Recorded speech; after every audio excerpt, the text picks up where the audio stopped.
Good morning, students. Welcome again to online classes. Today I am going to teach you Bihai book poem on killing a tree written by Giv Patel. As the title is showing that on killing a tree, एक पेड़ को काटने पर it means जब एक पेड़ को काटा जाता है, तो पोएट हमें यही बताना चाहते हैं कि जब जगह जगह पर पेड़ों को काटा जाता है तो पेड़ जो है वो किल नहीं होते हैं। इट मीन्स पेड़ जो है वो ईजिली मरता नहीं है, क्योंकि जब हम पेड़ को काटते हैं तो वो कट जाता है, लेकिन जो उसका अदर पार्ट है वो लगा रहता है और वो क्या हो जाता है, फिर से उसमें नई लीव्स ब्रांचेस आने लगती हैं और वो बाद में एक बड़ा ट्री बन जाता है। तो पोएट हमें यही बताना चाहते हैं कि हमें पेड़ों को नहीं काटना चाहिए। We should not cut the trees because they also feel pain like human beings. क्योंकि जैसे हम लोग पेन फील करते हैं जब हम लोगों का कहीं कट लग जाता है या फिर कहीं पर चोट लग जाती है तो हम लोगों को दर्द होता है। लाइक दैट जो ट्रीज होते हैं वो भी पेन फील करते हैं। सो this is a very sensitive poem and poet wants to tell us that we should not cut the trees. Now let's begin the poem. It takes much time to kill a tree, not a simple jab of the knife will do it. In this stanza, poet बताना चाहते हैं कि एक पेड़ को काटने में, जब हम पेड़ को किल करते हैं तो उसमें काफ़ी समय लगता है। Not a simple jab of knife will do it. Jab means sudden rough blow. जब हम पेड़ पर नाइफ से ब्लो करते हैं, इट मीन्स उस पर क्या करते हैं, वार करते हैं, तो उससे पेड़ मरेगा नहीं। क्या होता है, क्योंकि जब हम उस पर वार करते हैं तो उससे मरेगा नहीं। तो इस लाइनों में पोएट हमें ये बताना चाहते हैं कि पेड़ कटेगा तो नहीं, किल तो नहीं होगा, लेकिन उसको क्या फील होगा, पेन फील होगा। जिस तरीके से हम लोग पेन फील करते हैं, है ना, तो उस तरीके से ट्रीज को भी पेन फील होगा। And it has grow slowly consuming the earth rising out of it. क्योंकि पेड़ अर्थ में धीरे धीरे अर्थ से सारे न्यूट्रिएंट लेता है और वो ग्रो होता है। Feeding upon it crust absorbing years of sunlight air water. क्योंकि ट्री सालों से क्या लेता आ रहा है, सनलाइट लेता आ रहा है, एयर, वाटर, इन चीज़ों को एब्जॉर्व करता हुआ आ रहा है। ठीक है, और ऐसा करके वो एक बिग और स्ट्रॉन्ग ट्री बन जाता है। तो यदि हम उस पर ब्लो करते हैं नाइफ से तो उससे ट्री किल नहीं होता है। And out of its leprous hide sprouting leaves. और लेप्रस यहाँ पर पोएट ने कंपैरिजन की है एक डिसीज से, जिसमें क्या होता है, स्किन का जो कलर है वो कलर ऐसा हो जाता है, वो डिसकलर्ड हो जाता है। स्किन कैसी हो जाती है कि जैसे डिसकलर्ड हो जाती है, कहीं स्किन का कलर सेम ही रहता है और कहीं दूसरे कलर का हो जाता है। तो इसमें वो ये बार्क बार्क कहते हैं ट्री का जो ट्रंक होता है उसको कहा गया है। तो वो क्या हो जाता है, डिसकलर्ड हो जाता है और जैसे बीमारी में हो जाता है स्किन का कलर। और उससे क्या होती है, जब हम उस पर नाइफ से ब्लो करते हैं, उसको वो वार करते हैं, तो वहाँ से नई नई जो लीव्स हैं वो क्या होने लगती हैं, स्प्राउटिंग होने लगती हैं, निकलने लगती हैं। Okay, so hack and chop but this alone wouldn't do it.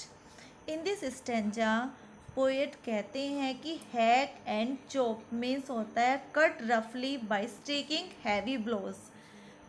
कि जब ट्री को क्या किया जाता है, चॉप किया जाता है, उस पर ब्लो किया जाता है, वार किया जाता है, तो ऐसा करने से वो मरेगा नहीं। जब हम पेड़ पर स्ट्राइक करते हैं, उस पर वार करते हैं, तो उससे पेड़ मरेगा नहीं, उससे किल नहीं होगा। Not so much pain will do it, और नहीं उसे ज़्यादा पेन फील होगा। The bleeding bark will heal and from close to the ground will rise curled green twigs, miniature bows.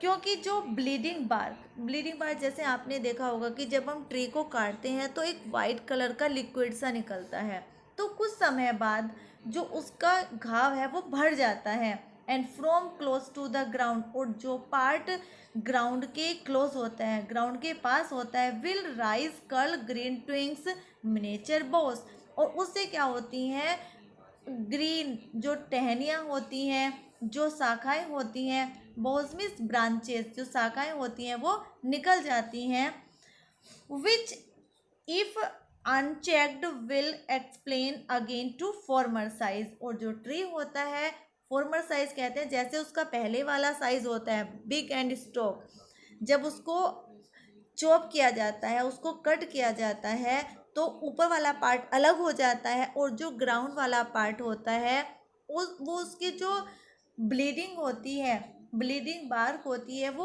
उसके जो घाव होते हैं वो भर जाते हैं।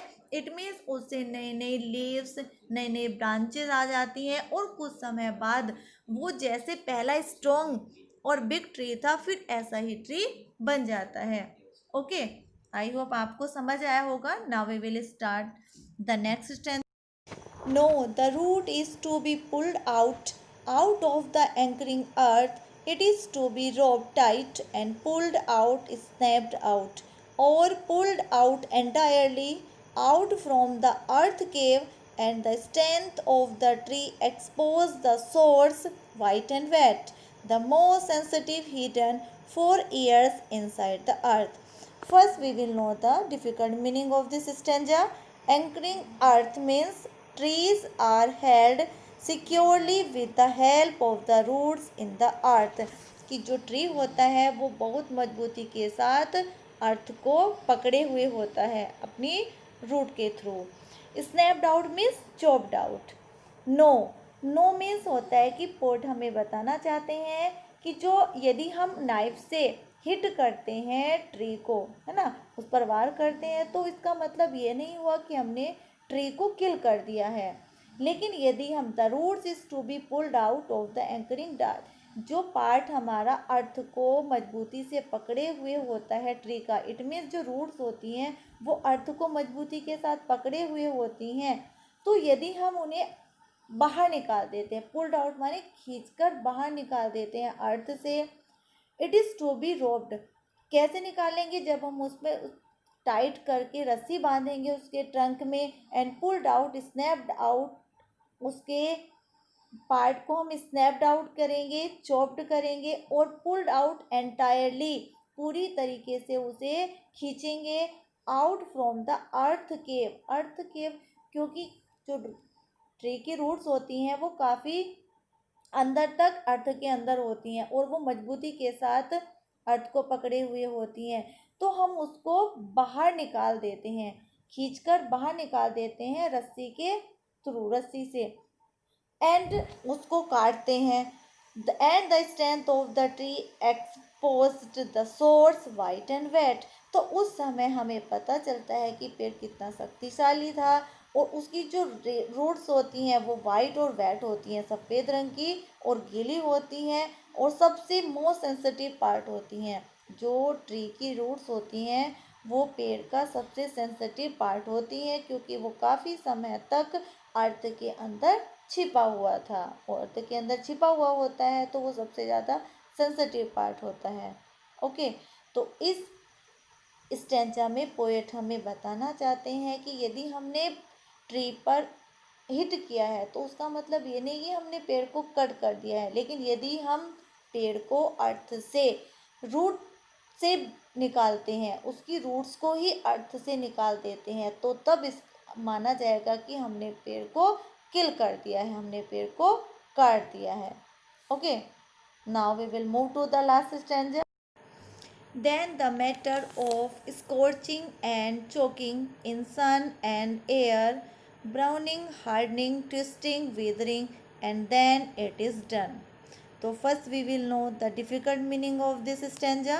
Scorching and choking means the dying up of the tree after being uprooted, कि जब पेड़ जड़ समेत क्या होता है, जड़ सहित बाहर निकल जाता है, तो वो सूख जाता है। स्कॉर्चिंग एंड चोकिंग में सूखना।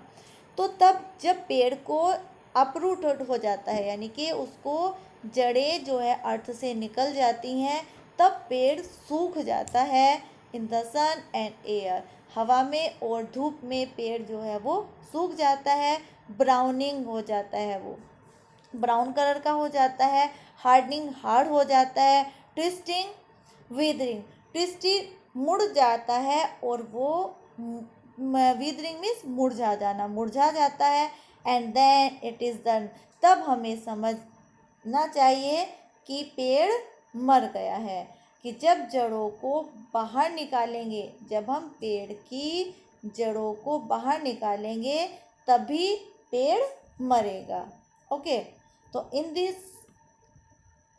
poem the poet wants to tell us that trees are very sensitive. trees जो है वो बहुत सेंसिटिव होते हैं, और through this poem poet wants to tell the readers, please don't kill the trees and uproot them because they are also sensitive.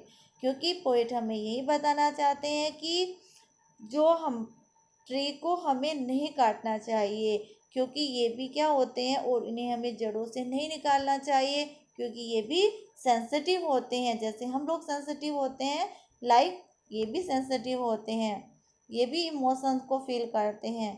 Okay, I hope कि आपको ये पोएम अच्छे से समझ आ गई होगी। Revise this poem again and again. So thank you, good bye.